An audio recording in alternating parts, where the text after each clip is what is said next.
Okay, assalamu alaikum to all the Muslim mamas who have joined us today for this Facebook Live entitled The Hype About Testing. So today we're going to be talking about COVID testing, a very hot topic at the moment. I'm delighted to be joined by two wonderful guests who I will introduce you to. My first guest is Farah Ahmed. She is a social prescriber working in Waltham Forest CCG. She's a scientist by background with quite an extensive history in scientific research, and she's also been a science teacher. She's a chair of Waltham Forest Women's Network and a mum of three. Welcome, Farah. Assalamu alaikum. Walaikum assalam. Thank you for having me. It's a pleasure. I've also got Saiba Salam. She's also a social prescriber in Waltham Forest CCG.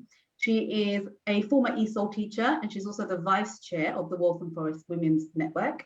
She's also a mum of three. And I'm delighted to have you here today as well, Saiba. Assalamu alaikum. Walaikum assalam. Now, we know both of you have been doing some fantastic work across Waltham Forest since last year, since the start of the pandemic, in your role as social prescribers. And you've done some wonderful work actually working with vulnerable patients and shielded patients in Waltham Forest. So I think today's session will just be talking about the importance of testing.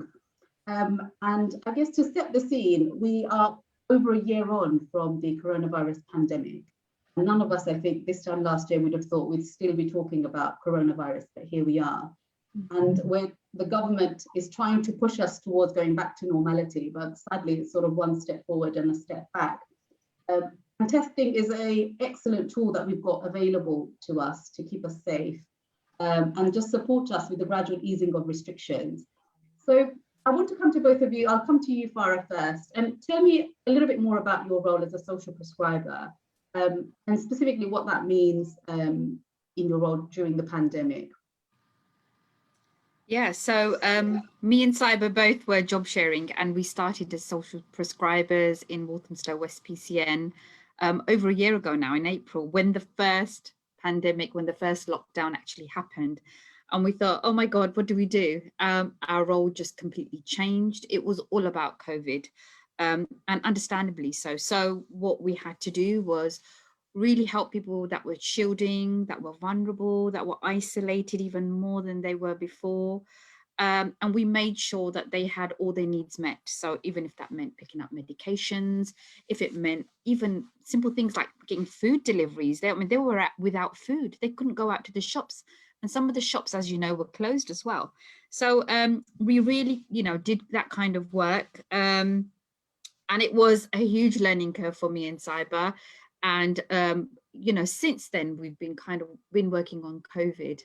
And it's been a real, for us, as social prescribers, we're supposed to link up patients with any needs that they may have that are non-clinical. So if they're isolated, if they have low mood, if they have financial issues, debt, benefits, anything they want reassessed, we help them with that. But there's another layer now because we've got this added barrier of COVID. And we are always trying to keep our patients informed, trying to make sure that they're getting all the information that they need to keep themselves safe. And we do speak different languages as well. I speak Urdu, Saiba speaks Bengali. So that has really helped with lifting some of the barriers that for instance, South Asians may be facing. And we know that South Asians have a higher prevalence as well of getting COVID and actually having very severe symptoms from COVID. So it's very, very important that we get that message across. Lovely, thank you for that.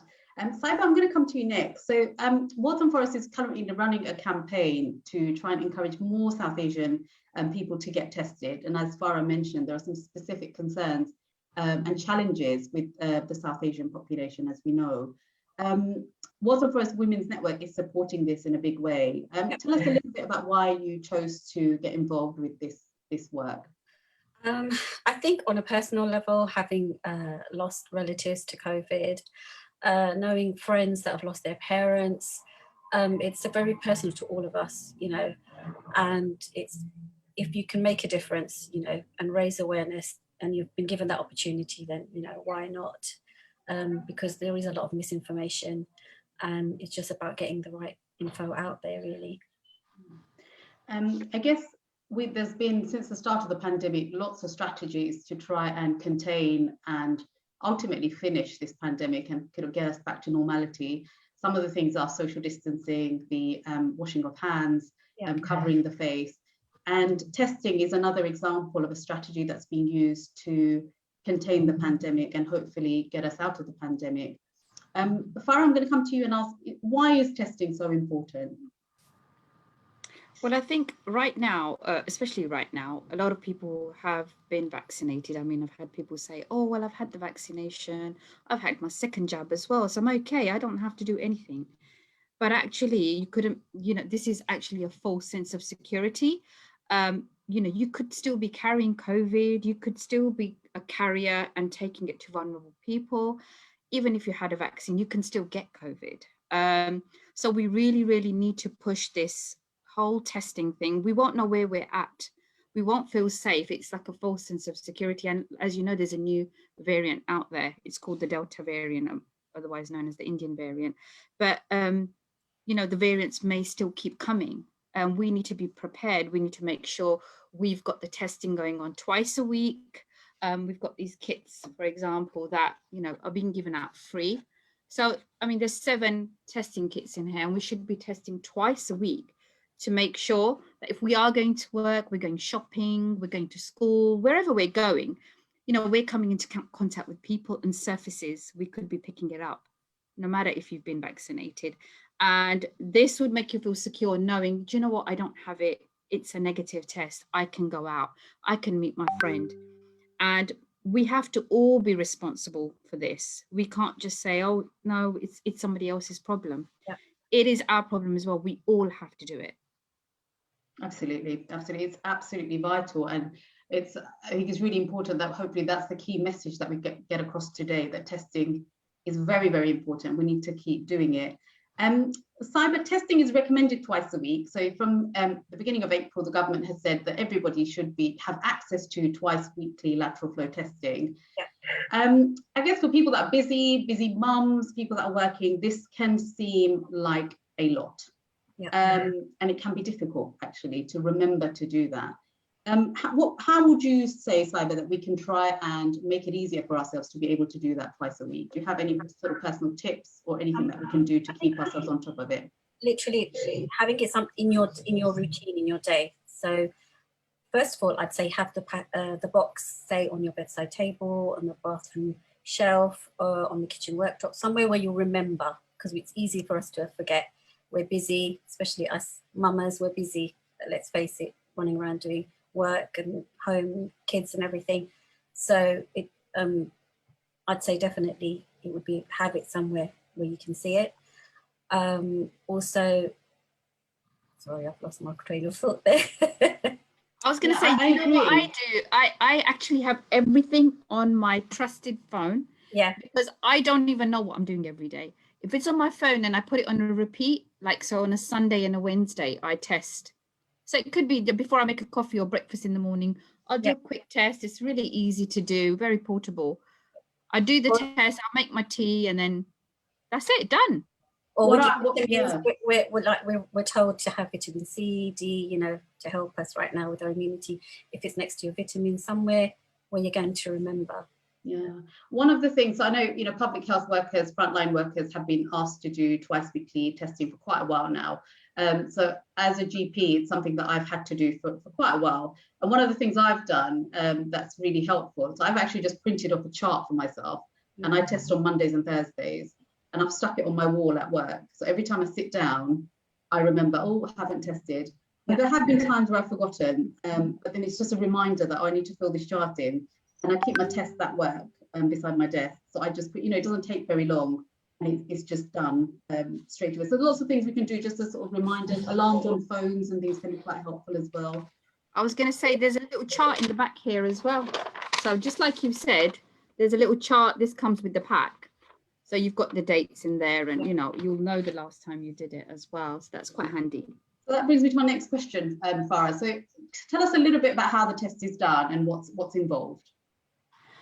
So it's pretty self-explanatory, really. I mean, the steps are in here, and for those whose English isn't great, for example, The pictures kind of say it all. So you prep the area, you have the pictures of the different solutions. So you have a little plastic tube, you put the buffer in, you know, get this, it looks like a cotton bud, it looks like an earbud, but you put it in your, you have to get it the right way around. You don't want to put it in your nose and then put it in your mouth. That is a mistake. That is disgusting.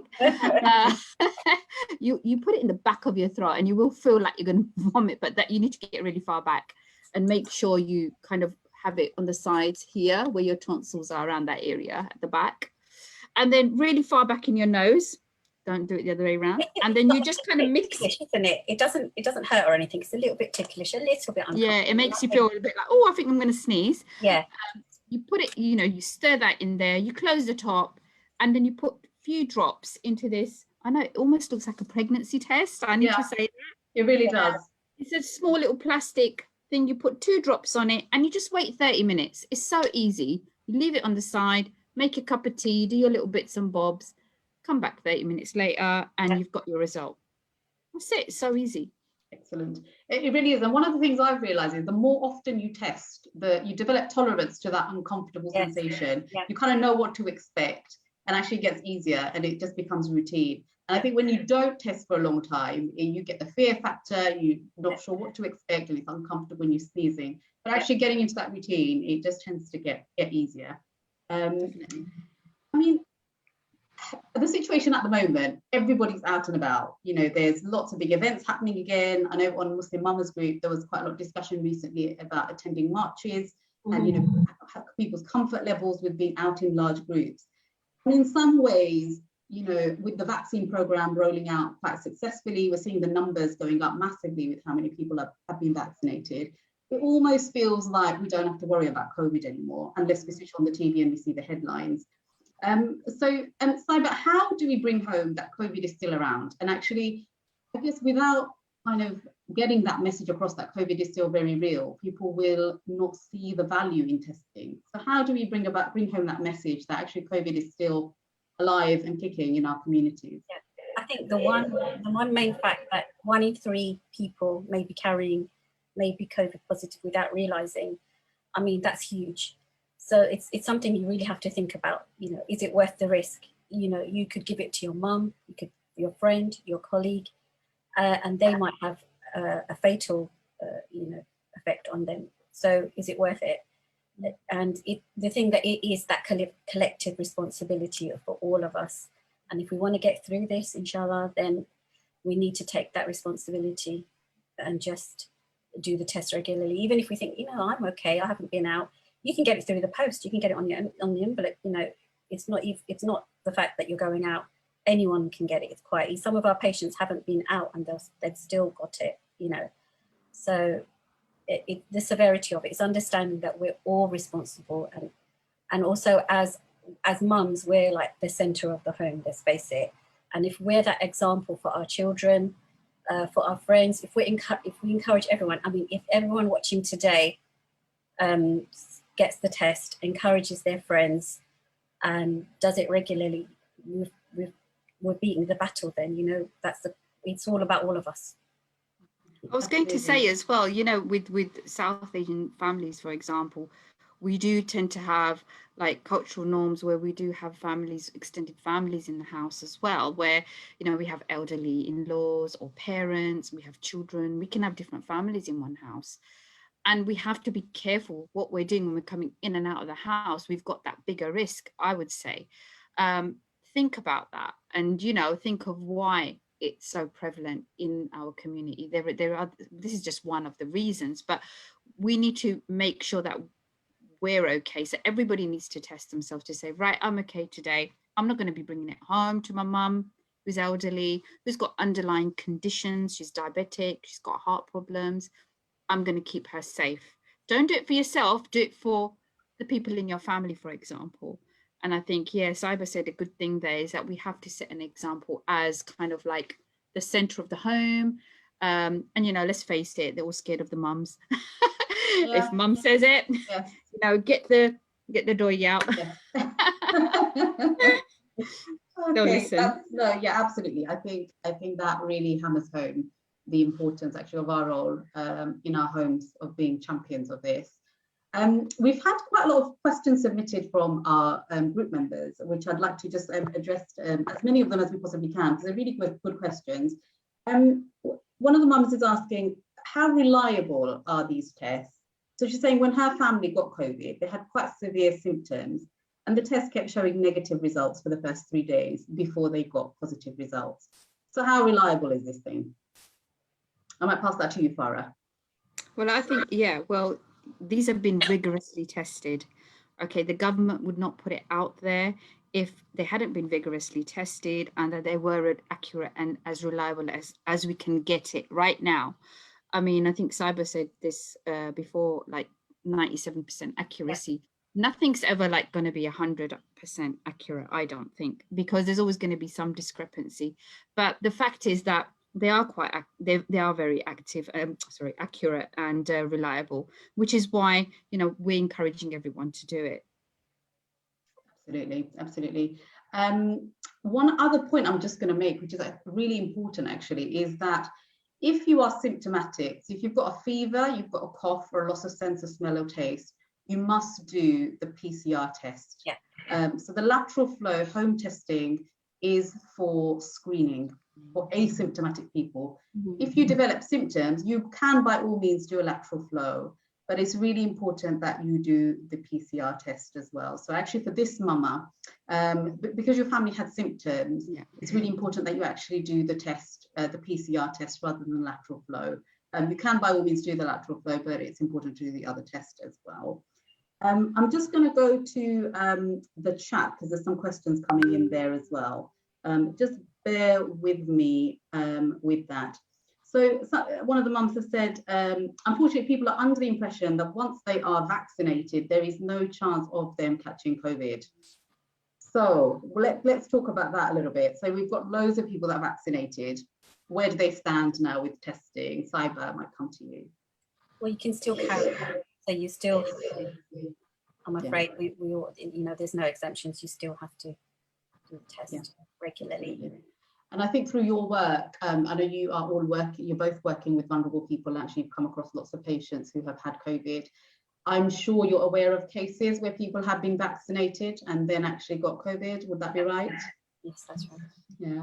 So in my role as a GP, this is something I see quite often, actually, people that have been vaccinated then getting a mild form of the illness, and actually we need to remember they can pass it on, but also people that have had COVID before can also get it again. So the testing is really, really important. So we still need to wear our masks, you know, hand washing, social distance, all of that, even after you've been vaccinated.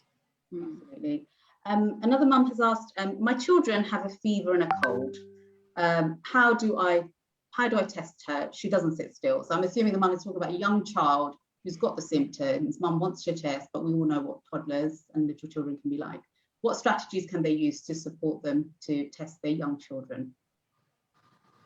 That's a good question. I think in the booklet, I was reading it before actually, when I've got a 5-year-old. So, I mean, I made it into a bit of a game with her, but she was quite good. And I said, oh, it's going to tickle a little bit. Oh, you might sneeze with this one. And, you know, just really explain what's going to happen before it happens.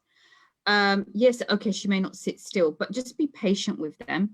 You know, don't expect them to act like adults. It's a good one. But the main thing is that an adult should be doing it. I think there's a whole step-by-step thing in the booklet. So I would say, you know, if you know what your child likes doing, does she like reading, you know, maybe do a little game and just keep them busy and say, look, I'm going to do this little thing, just see, you know, it's like medicine, I'm putting medicine in your nose or something like that, so that they're not scared. So like, you know, sometimes you can say, oh, this is a COVID test and you might get COVID and I'm going to put this in your nose. They're going to be like, oh my God, it's the COVID, because kids are already scared of COVID. If you talk to children that have been stuck at home all this time and you mention the word COVID, they probably say the word COVID before they learn ABC. They know what COVID is, and it's a scary word. So try not to use that word. Yeah. And stay calm yourself as well. Yes, that's very true. And I think it goes back to as well, familiarity. So the more often you do it, and actually if your children see you doing it, they kind of know what it's about, and they will desensitize to it. We know that children go through that. It is tough, and I've got a toddler and I find it incredibly, I've had to test her.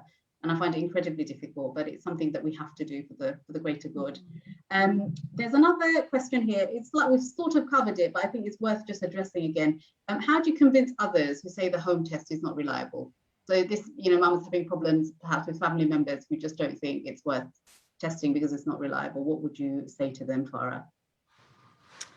I would say if it's good enough for the Queen, it's good enough for us. No, if you think about it, if the whole of the UK is doing it, if everyone's been, encouraged and given it for free, I mean, they're not even asking you to pay because they know that this is going to help everybody. Surely this is something they've invested in and it's something important. I would say that, if we had to go and pay for something, we'd probably feel like, oh yeah, this is a good thing. But some people are thinking because it's free, or maybe it's not so good because it's free. Actually, it's free because they've invested in something that actually works really, really well. And it's going to keep us safe.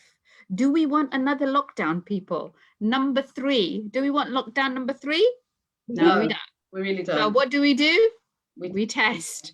So yeah, this is a simple message. Do you want a lockdown? No. Keep testing. Otherwise, there is no ifs and buts with it. You can't maneuver around it. It is serious. People have died. I was speaking to a patient who had 8 family members passed away. I don't want to make it morbid, but 8 family members, come on, we don't want anyone to go through this. We have to stick to the rules. We have to do the testing. I would persuade anyone in that way. Yeah. And I think we have to tie it in with, I think, all the strategies that the government has invested in to contain this. So we're doing the social distancing, we're doing the mask, we're doing the hand washing, we're doing all of that. The testing is part of that. And we need to start seeing it all as kind of multiple weapons in our arsenal, really, against this thing. So it's equally as important as all the others. And I think if you're doing the other bits, you need to do the testing as well, because otherwise we're missing one vital component of our defense. Also, as social prescribers, we're always banging on about self-care to our patients and their well-being, etc. And this is a form of self-care. It is. It really is. Absolutely. It really is a form of self-care. I think that's really important. A specific question for you guys. So another mum said, my children in East London, so they go to school in East London, they only brought test kits home at the beginning of the term, and now they're not bringing anymore. What should this mum do? Saiba, any tips? Oh, they can contact the school or the local council, but they're everywhere now. They're in the pharmacies, libraries, museums, leisure centres. Okay. So it shouldn't be difficult. Okay, so as a mum, I have not tested, as an example. I've never tested, I haven't engaged with it, and now I've listened to you guys and I have a complete 360 turn, in my opinion. Where am I going to go tomorrow to get test kits for my family?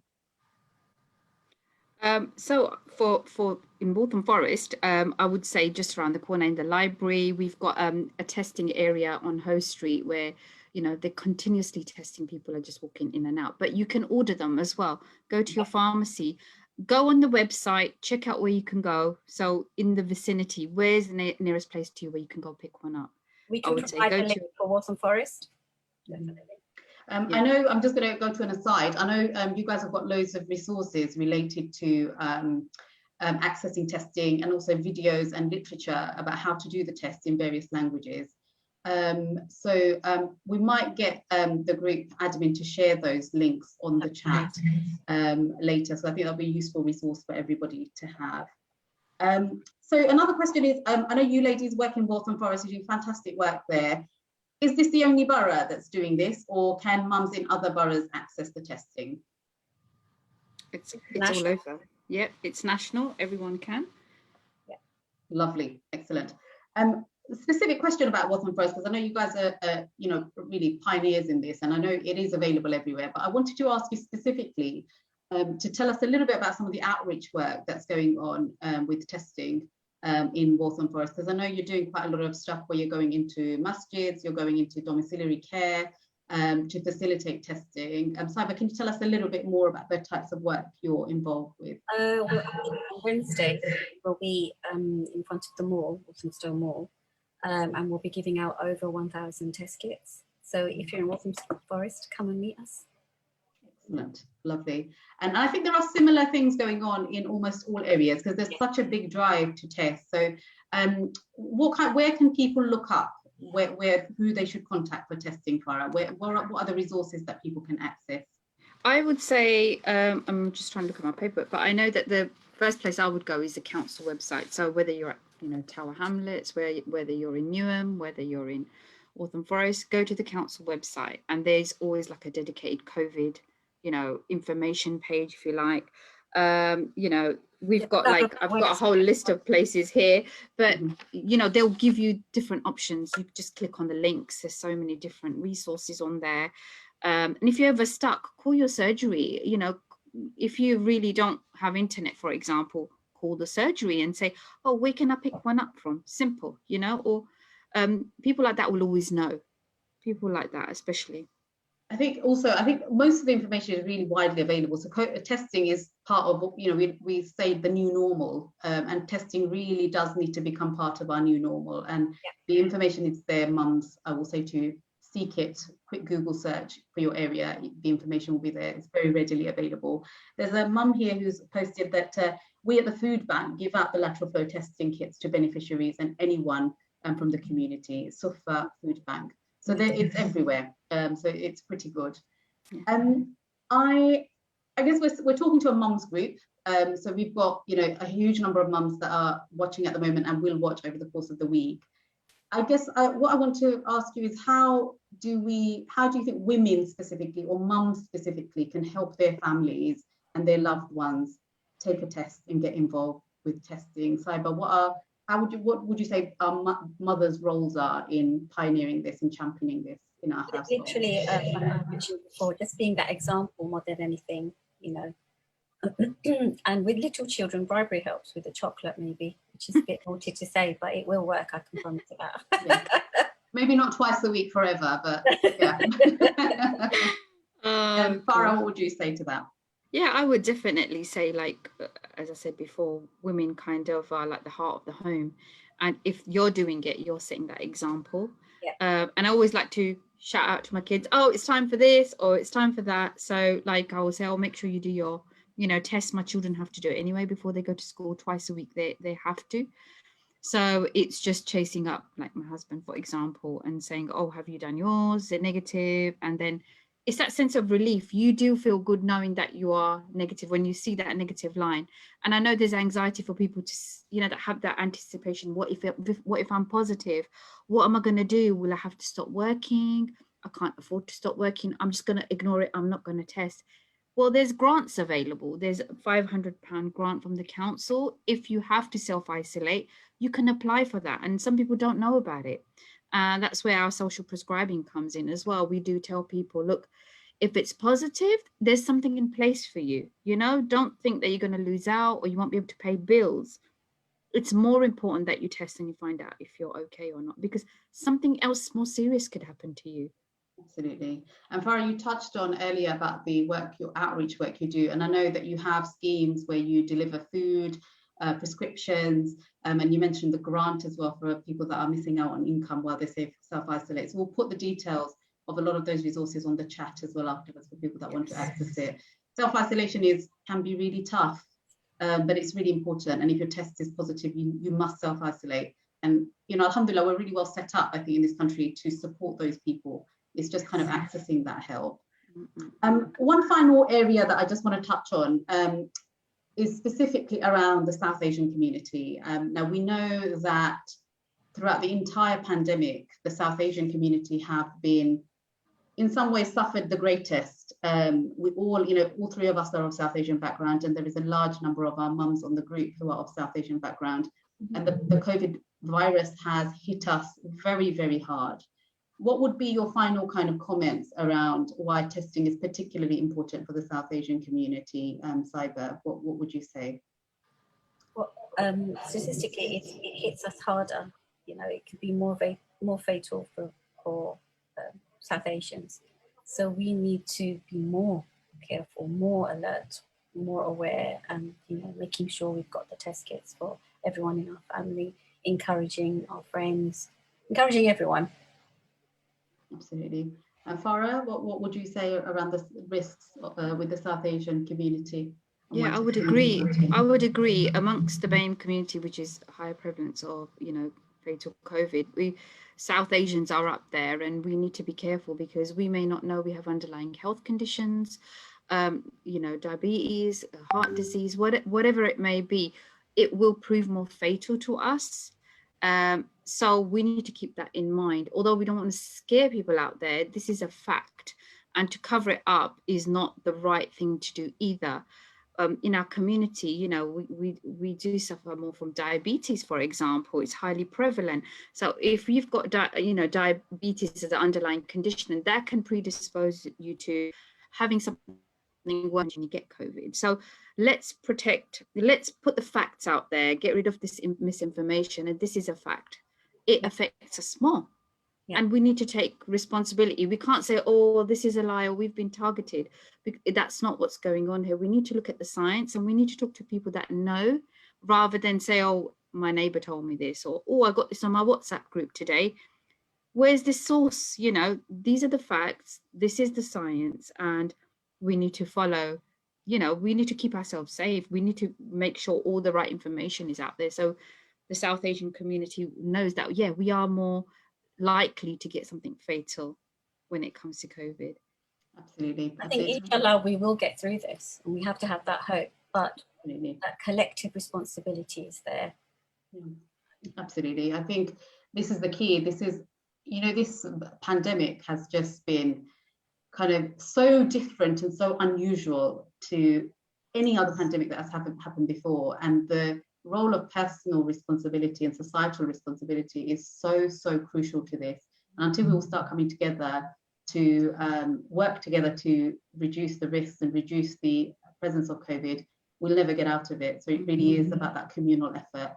I'm going to come to you both for some closing comments, really. Farah, what would you say would be your key take-home message off the back of this session that you want our mamas to take away and try and implement in their life? Well, I would just say start the routine now of testing. It's very important, even if you've been vaccinated. Please test twice a week, and make sure your family members are being tested twice a week. The test is free and portable. You can pick it up, from your nearest pharmacy, for example. So it's easy to do. Please implement that in your daily lives. You're going to be saving lives. Thank you. And Saiba, your kind of closing comments, really. I think I'd say that, it's like you wouldn't not brush your teeth, or, some certain things like that, or eat or whatever. Make it something that is part of your routine twice a week, and really try to focus on that. Thank you so much. I think, this has been a hugely informative session, and I really hope that that key message of testing twice weekly without fail, to the best of our ability, goes across to all the mamas that are watching today. And I think this is a Muslim mamas group, and as Muslims we have to have that sense of responsibility and that sense of duty, and if we see it as our Islamic duty as well, in our role in protecting society, protecting our loved ones, protecting our families, it just makes it worthwhile and worth doing. So I think to close, really, I'm going to encourage all our Muslim mamas, please test. There's so much resources out there that you can access if you have any queries, questions. And I know we're going to put the Waltham Forest Women's Network details on the chat as well for any mamas that are living there, and they'll be similar across other boroughs. It's the big key for us to get out of this pandemic. And the quicker we engage with it, inshallah, the fruits of it will be visible to us soon. So I want to thank you both, Farah and Saiba, for your time today. It's been hugely beneficial. I've taken away some huge messages that I'm going to be passing on to my family and to my patients, actually, when I go back to work tomorrow. So thank you very much. Jazakallah khair for your time. And we will close there. So assalamu alaikum, everybody.